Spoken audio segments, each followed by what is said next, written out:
Hello and welcome back to the Writing Momentum podcast. My name is Christopher Maselli from Writing Momentum. I'm here with Gena Maselli, my wife from Writing Momentum, and I'm here with Rene Gutteridge, friend of the show, also with Writing Momentum. How are y'all doing today? Doing really Great. good. We're having Uh, fun. I'm having fun talking about all of this. Had some uh, great conversations even off the air. yeah, because last week we talked about three movies every writer must see, right? And they weren't necessarily the best movies of all time, but they were movies that had really good points for writers to follow that we can learn from. And so we're going to go in that same vein. These aren't necessarily, we're going to talk about books, three books every writer must read. And it doesn't mean these are the best books in the world, although they might be to us. But these are some books that have just some really good takeaways for us as writers that we can learn from. And it's kind of interesting when we talked about the movies, they were from all different decades. They were all different kinds and genres. I have a feeling it's going to be the same thing with books, even though I can't at this moment remember what y'all's picks are. So I might be surprised. But Gina, we started with you last time. Why don't we do the same thing? Let's just go around the table here. And Gina, what is your book that you think every writer must read? I think the book that has really impacted me in the last few years that has really resonated with me was Tolkien. Tolkien's A Hobbit. Hobbit. Oh, you're It going for the classic again. Last time you went with I'm Casablanca, now going you're with the going with The Hobbit. classic. Oh, I I don't think mine's not gonna hold up. I read Okay, it to compared my to The kids. Hobbit.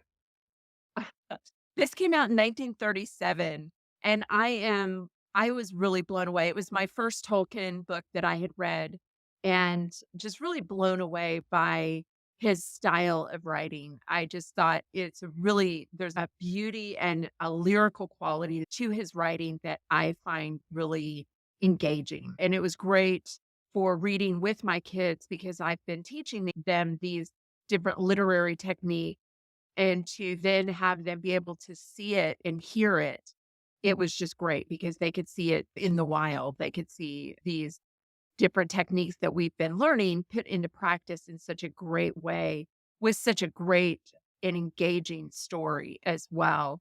And I was really reading it to my two boys. So it was perfect because it is an adventure about a hobbit, a young male hobbit, Bilbo Baggins, who goes on this adventure with this ring and with the people around him who help make that happen. Great book. Just really loved it. And what really blows my mind is when I read a classic like this and I realize that this writer wrote this probably longhand on a piece of paper without a word processor, without a computer to do his spell check or to him to be able to go back and think, why did I write that before? Let me tweak that a little bit. None of that. I'm always just stunned at the probably the discipline and just the craft that someone to be able to write a book like this longhand. It just blows my mind. Which it goes back to a little bit of the theme from last week about intentionality. When you're writing it longhand, you're probably gonna make sure everything you write has a purpose. But also those universal themes, right? There are very universal themes in The Hobbit, just about life and death and friendship and that sort of thing. I think transcend generations and make people love them over time. Yes, it definitely is a quest book. You've talked before, Chris, about the 20 Master Plots book that you love so much.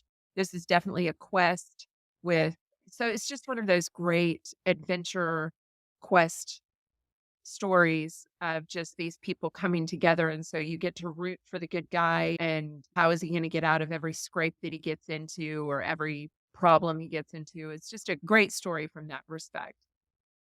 We've joked before about how if you watch the movies, it's like you're just going from one walking scene to the other because they just keep going on this quest. They just keep moving forward, going to the next part of the adventure. And that's what it is. But you're just totally entranced by it and just totally want to be on that with them. It's like you want to be taking every step with the characters in that book. I love it. Yeah. All right, Renee. What is the book that you believe every writer must read? Okay, I've got 2. I've got a Uh, nonfiction one and a fiction one. Overachiever. Thank you. Not really. Y'all know. The first one I have is from a nonfiction. Now, people might be surprised to know I'm a huge nonfiction reader, even though I write fiction. I read mostly nonfiction, not all. But one of the things that has really gained popularity in the past decade or a little longer is more narrative storytelling in nonfiction. And I think that has started to engage people more into nonfiction because a lot of old nonfiction books tended to be more scholarly or written by history professors, and you really had to love the subject to enjoy the book. Whereas now, some writers have discovered if you really dig into the story of what has happened and the quote unquote characters or real life characters, and really make it follow some of those major story type archetypes like the quest and the adventure and all of that, then you can engage somebody who might not even be interested in the topic. So that is what has happened to me in the past few years. I have began to understand what incredible stories are out. I've started watching documentaries endlessly and whatnot. So I came across a book called The Immortal Life of Henrietta Lacks. And I can't even remember. I think one of my fiction editors recommended it to me, and I read it and was consumed by it. So the story entails this reporter who has begun to uncover this thing called the immortal cells. And the immortal cells are in certain people, very few, where their cells will replicate endlessly. Hmm. They never die. They do not have a lifespan. This 10 is years. nonfiction. This isn't a fiction This book. is This is nonfiction. nonfiction. Wow, okay, because this sounds like a great setup for a sci-fi novel. That's right. I was just like, "What in the world? How would I even know?" Every scientist probably knows about it, but your average reader doesn't. So this reporter begins digging into this, and she says, "Where did this all come from?" Turns out it was a lady from a poor African American, um, family and lady whose the mom had uterine cancer, and they biopsied her. She ended up dying, couldn't get the medical care that she really needed. But in the middle of all this, they discover that she has immortal so from there, they took her cells and began using them for research, and to this day, I can't remember exactly what the percentage is, but it's like a huge amount of 70%. Don't quote me on that. Go look it up yourself, but it's like a huge amount of the cells that are used for research and bioresearch and any, like, vaccine research all came from her. Her family had no idea. Her cells were being used without her consent and making companies millions and billions of dollars, and they have come from this one lady who died poor in an unmarked grave. So, that's interesting in and of itself, but then this reporter inserts herself into her own story and decides to go search out this family and this say, "What do you know about this?" And they were like, "Oh my gosh, what in the world?" And so it's this discovery that they've been subject to research against their will, and the fact that there's this thing called immortal cells, which is just unbelievable in and of itself. Now, I bring this book up not just because it's interesting, but I think it proves three things. A lot of people will say, like, a book has to be something everybody's interested in. Untrue. The idea as the writer is that you make something nobody's interested in interesting. And that's what I think this Rebecca Schluter did is she took something I would have never if I would have read this in some sort of medical journal, I would have skipped right over it. I could not have cared or understood the implications. What the writer did so well, she took something like that and found the narrative, found the story, found the quote unquote character, and created this epic story that actually Oprah made into a movie. It's a wonderful book, and I really highly suggest it. Unbelievably, it's a page turner. But that goes to show you the power of the writer, right? Power that the writer can bring to anything if they can write well. And you And you called that narrative nonfiction, right, is what you were calling that? Which essentially means taking something that's nonfiction and telling it as though it were fiction. All those components of a fiction story, right? You've got the characters, you've got the story, and you create scenes. Is that right? How would you define it? Yeah, it's murky in how people are defining it these days.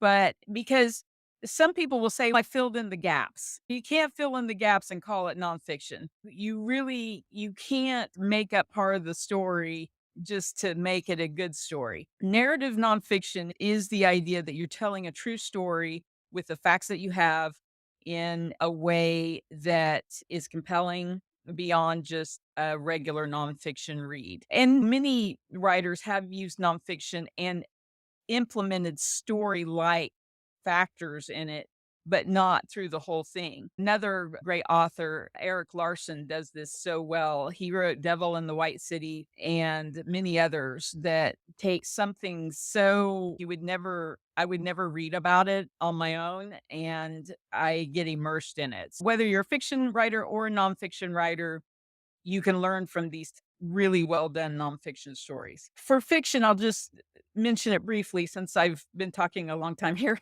The Age of Miracles by Karen Thompson Walk is probably one of the best written books that I've ever come across. Beautifully written, lyrical, as Gina was mentioning, and similes and metaphors that just work all over the place, immersive point of view, and a topic that is so fascinating. It follows a family, and in particular, a girl starting out at the age of around 12, I think, when we get the news that the earth has begun to slow its rotation.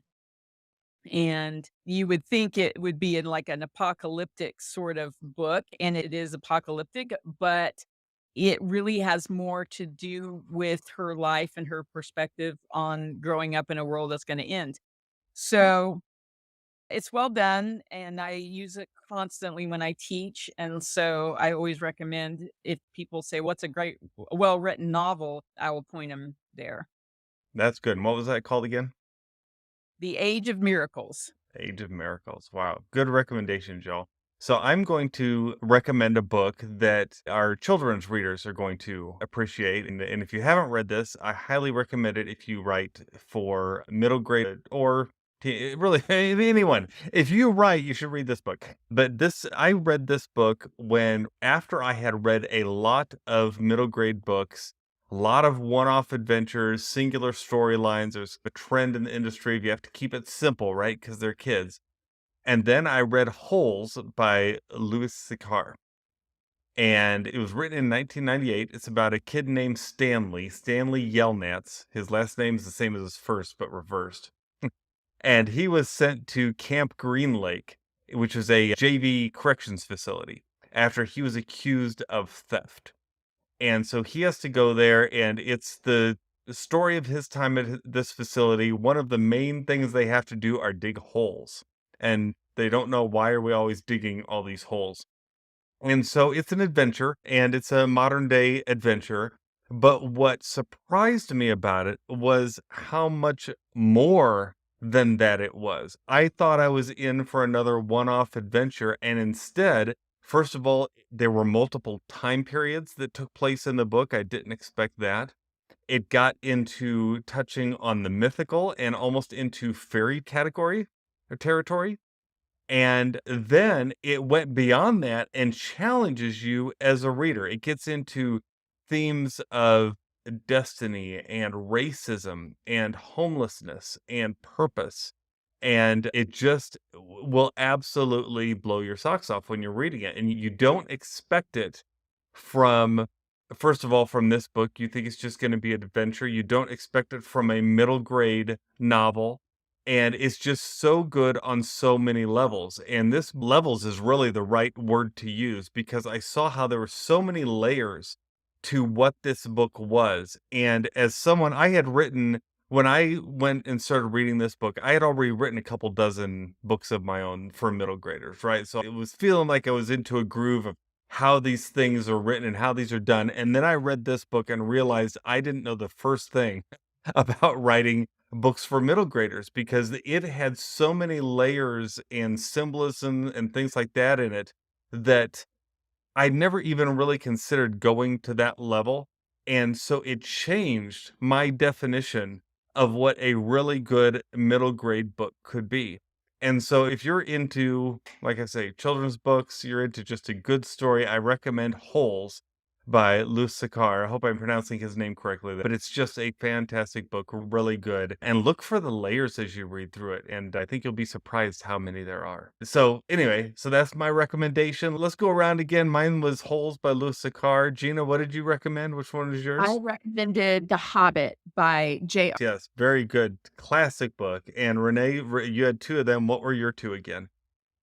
Mine was The Immortal Life of Henrietta Lacks by Rebecca Skloot and Age of Miracles by Karen Thompson Walker.